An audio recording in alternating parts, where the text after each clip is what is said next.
Penggunaan pupuk kimia dalam budidaya tanaman sangat diminati dalam usaha meningkatkan produktivitas tanaman.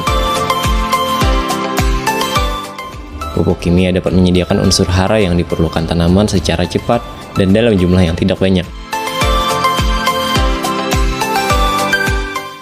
Akan tetapi, penggunaan pupuk kimia secara terus-menerus tanpa diimbangi dengan pupuk organik dapat menyebabkan kadar bahan organik tanah menurun, struktur tanah rusak, dan mengakibatkan pencemaran lingkungan.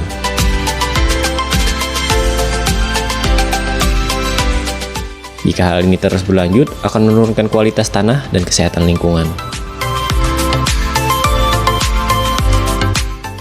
Oleh karena itu, selain menggunakan pupuk kimia, sebaiknya juga menggunakan pupuk organik untuk meningkatkan atau mempertahankan kesuburan tanah.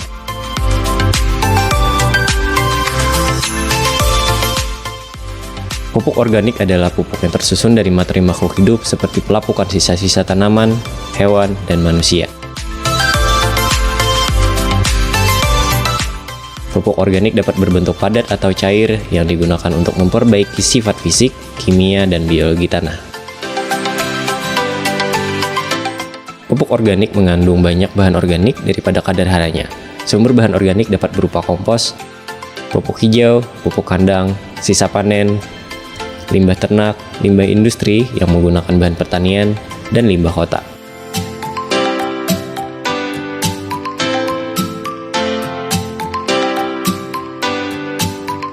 Pada sesi kali ini, kami Serba-Serbi Hulu Sungai Selatan akan mengajak Anda melihat pengolahan pupuk organik Simpai Alam yang berada di Desa Mandala, Kecamatan Talaga Langsat yang dimiliki oleh Fajar Kasih. Kebetulan juga beliau pernah menjadi juara 1 Lomba Inovasi Teknologi Tepat Guna tingkat Kabupaten Hulu Sungai Selatan, sekaligus juara 1 Provinsi Kalimantan Selatan yang dilaksanakan pada 25 April 2018.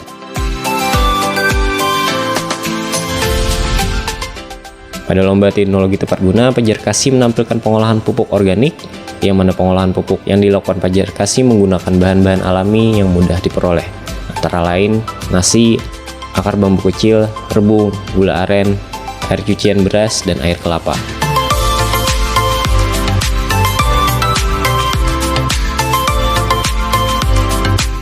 Dalam pembuatan pupuk organik yang dikelola oleh Fajar Kasih memiliki beberapa tahapan, mulai dari pencarian bahan, diantaranya kotoran sapi, kotoran kelelawar, arang sekam, dedak giling, kapur, dan mikroorganisme lokal buatan sendiri, atau juga bisa disebut sebagai pupuk organik cair. Kemudian bahan tersebut dicampur secara merata, didiamkan, kemudian diaduk lagi, lalu dijemur sampai pada akhir proses, yaitu penggilingan.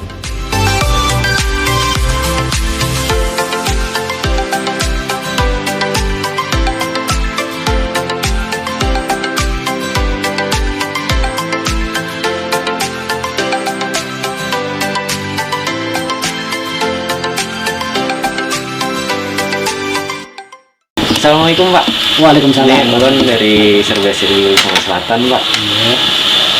Penasaran katanya di sini ada pengolahan pupuk organik nih Pak. Iya. Kemudian nih Pak. Itu ada beberapa pertanyaan untuk mengajukan Pak yang memang untuk mencari tahu nih. Mulai dari usaha piannya apa gitu Pak? Iya. Nah, yang pemulaan kami ini sendiri mengolah pupuk organik atau bahasa kampung kami kompos. Itulah awalnya kami bakabun seorang. Jadi mulai bakabun, setelah itu kawanan yang bakabun hendak menukar. Jadi timbul inisiatif kami untuk mengolah yang secara sedikit dulu. Kemudian kami awalnya itu sekitar tahun 96 sudah mulai awal kami belajar bakabun.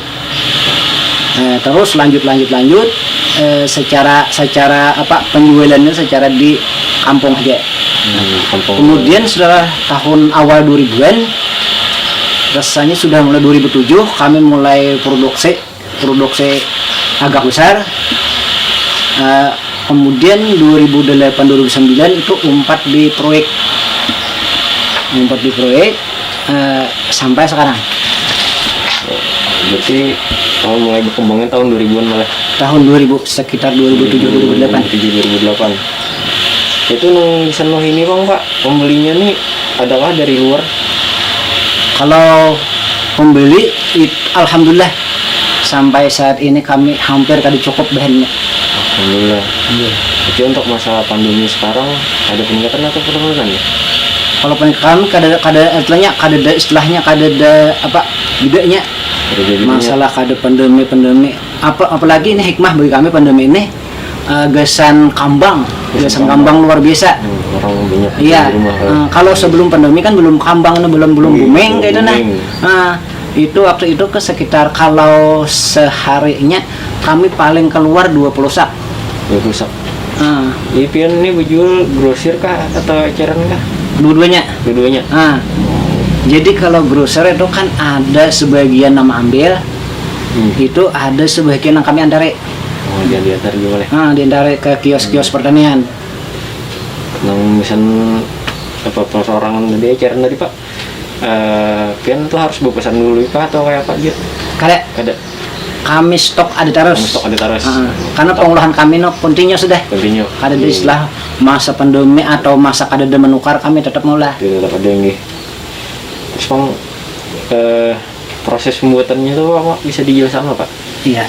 Kalau proses pembuatannya itu dari awal kami kan.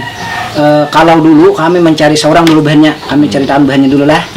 Bahannya itu kami mengambil misalnya tai sapinya kami sampai ke Asam Cangkok, ke Kalumpang. Kalau dulu, kalau sekarang ini kami datang seorang dah. Seorang. Jadi ada apa rekanan kami ini, nang setiap minggunya itu satu trukan. Kalau pickup misalnya bisa 4 kali seminggu. Kalau tai sapi, kemudian tahi kelelawar. Kalau tahi kelelawar itu kami dari lokal artinya dari gunung di gua kami sini sampai mulai di Betong sampai Pasteng Bebe sampai ke Uya sih dah untuk anunya tahi kelelawar. Yang prosesnya tadi Pak? Iya. Jadi prosesnya kan yang pertama dulu kita sediakan kan bahannya. Ini hari ini kan kita ulah tai sapi, kemudian tai sapi bahannya, kemudian arang sekam. Kemudian gabuk, dedak ging, kemudian kapur, kemudian sekitarnya mol itu mikroorganisme lokal, yang kami olah seorang gitu. Kenapa caranya? Caranya kan prosesnya setelah dimasukkan bahan-bahan misalnya kotoran hewan atau tadi kan tai sapi, kemudian habis tai sapi itu dalam satu kabin ini tai sapinya sekitar 30 sak. Kalau dikilokan itu sekitar 800 kilo satu sak nih untuk tai sapinya. 800 sampai 1 ton. Ininya tai sapinya. Kemudian yang kedua kita siram kan. Habis kita siram pakai mol, kemudian kita taruhkan dedak. Habis dedak itu arang sekam. Kalau dedaknya itu sekitar 5 kilo, 5 sampai 10 kilo per kabin. Kalau arang dedaknya. Kalau arang sekam itu sekitar 10 sampai 15 sak. 15 sak karung. Nah, kemudian habis itu tahi kelawar. Kalau tahi kelawar atau bueno itu satu kabin ini sekitar 5 sampai 6 sak. Kalau dikilokan itu sekitar 150 kg gitu. Bang, prosesnya kan sama lawas bisa jadi satu kabin Pak? Istilah kabin ini seharusnya kabin ini tiap hari kan kami aduk. Jadi mulai awal kabin 1, kemudian pindah besok hari kabin 2, kemudian kabin 3. Itu biasanya paling sedikit pada seharusnya kabin sampai 5 kabin. Cuma kami terhubung gudang kami halus. Jadi kan satu kabin ini kami bolak-balik. Jadi satu hari ke sini, besok balik. Itu prosesnya 4 kali balik sampai 8 hari di sini. 8 hari.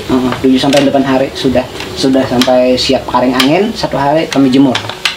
Yang satu kabin tadi Bang berapa karung tadi Pak? Kalau satu kabin itu kan dapatnya. Kalau dapatnya biasanya antara sekitar paling sedikit itu 1 ton sampai 1,2 sekitar 1.200 kg. Dari awalnya bahan mentah yang kami masukkan ini sekitar 1 ton 6 pikul, 1 ton 6 kuintal. Ini Pak, untuk kerja samanya pian tadi kan dapat suplai per hari itu kerja sama kayak apa tuh Pak? Maksudnya Yang tadi pian dapat suplai per hari pian sudah langsung datang ke sini. oh bahannya. Iya. Kalau bahannya kan misalnya kayak tai sapi itu kalau satu truk terus 1 minggu datangnya. Atau kalau pickup biasanya sampai 4 pickup sekitar 8 ton seminggu bahan mentahnya.